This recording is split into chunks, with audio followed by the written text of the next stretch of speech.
All right, so it dawned on me that there are certain layup animations and drive animations and takeoff animations that are meant to be blocked, right? Or heavily defended to a point where you're gonna wind up missing it, even though the defender is behind you. And really, it's made for when the defender is behind you. So there are certain manners in which you are forced to take the ball up, or your teammates are forced to take the ball up, because the algorithm is trying to basically force good defense or allow computer to be able to guard or block your shot. All right. And you would know it because some of the animations that they do, it doesn't make sense. Or you may not actually see people do that in real life, or you may not see them do it at the moment that they're doing it in real life. But on the game, you will see it because the whole purpose of it is designed for a computer to be able to contest the shot or block it. So here's one of their favorite ones, right? Where he cocks the ball all the way back. You know it's not a dunk attempt, but either way, it doesn't make sense for the scenario. You won't see computer do this. All right, that's one main way to always understand what the game is doing to you. Ask yourself, huh? In a scenario like this, does computer do that? And even if you do catch them like this, they usually will get you a foul, right? It don't matter whether you actually hack them or not. They're gonna see to it that they blow the whistle on you. But animation that would make more sense, because they usually do this off a pick and roll, which is what you have right here. When they see that you have a pretty much an easy pick and roll, an easy pick and roll opportunity is basically when you're able to get the ball to your man and he's in front of computer. He's ahead of the computer and he's faster, right? But they'd allow a slower defender to stay with your man or stay with you.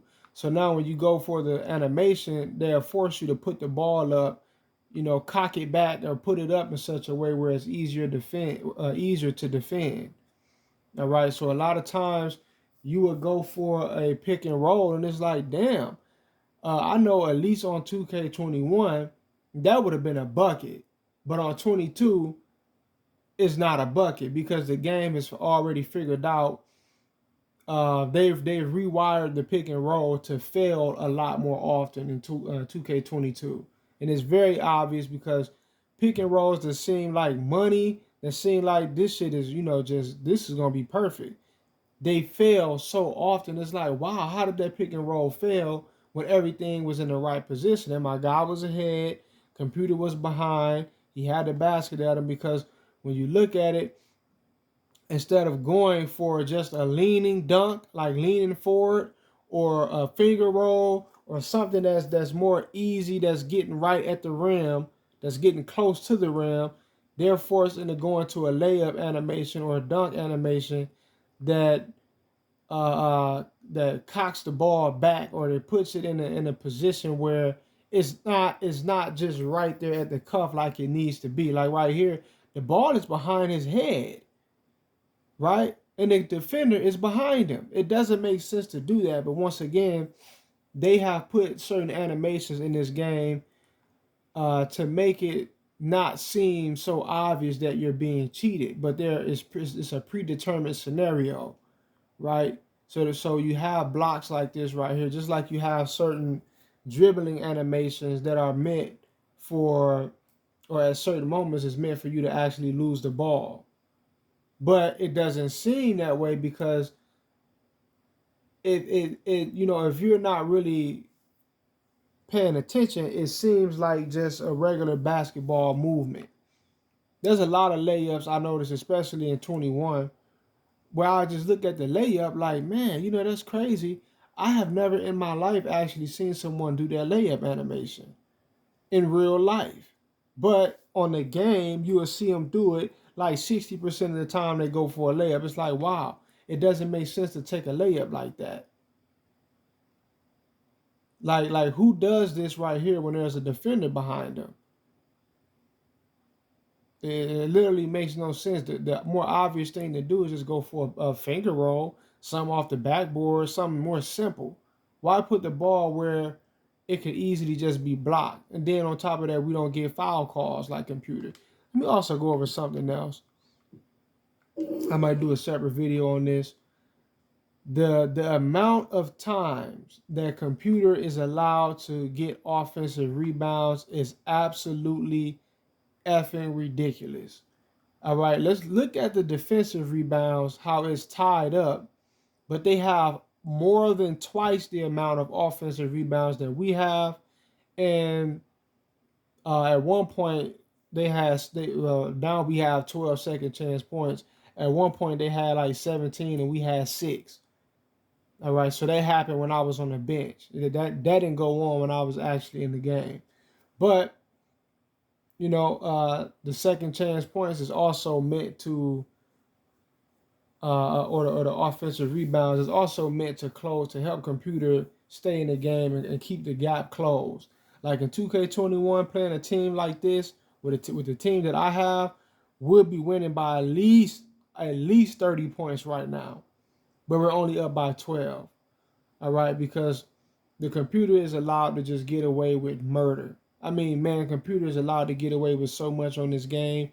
They're scoring at moments where I'm looking at it like, wow, dude really just, first of all, he took that shot and a attempt and he actually made it. Like, dudes are just going for the most reckless shot attempts and they're actually not just making it, but getting green releases on it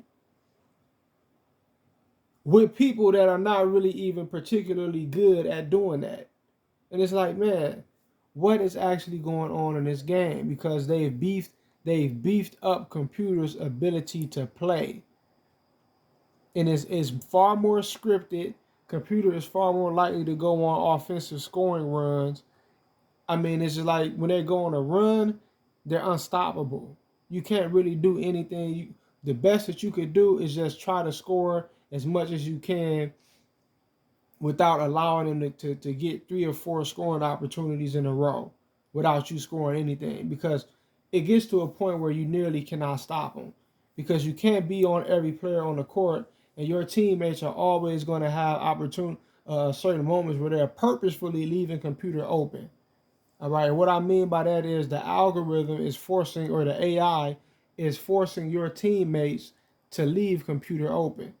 All right, and the difference between the AI and the algorithm is that the AI controls each individual player's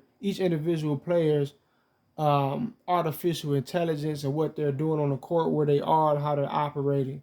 The algorithm, basically, it has its own agenda, and it uses the AI to enforce its agenda. It has an omnipresent influence over the court, and it uses the AI to enforce it. All right, so the algorithm may say, computer's going to go on a run. Next thing you know, the algorithm is going to see to it that they score at a higher percentage. So when they shoot the ball, they're more likely to make it, but the AI is going to see to it that they actually do the necessary thing, that they take certain shots. All right, that certain things transpire on the court, and the algorithm is just like omnipresent control over everything. All right, but anyway, peace.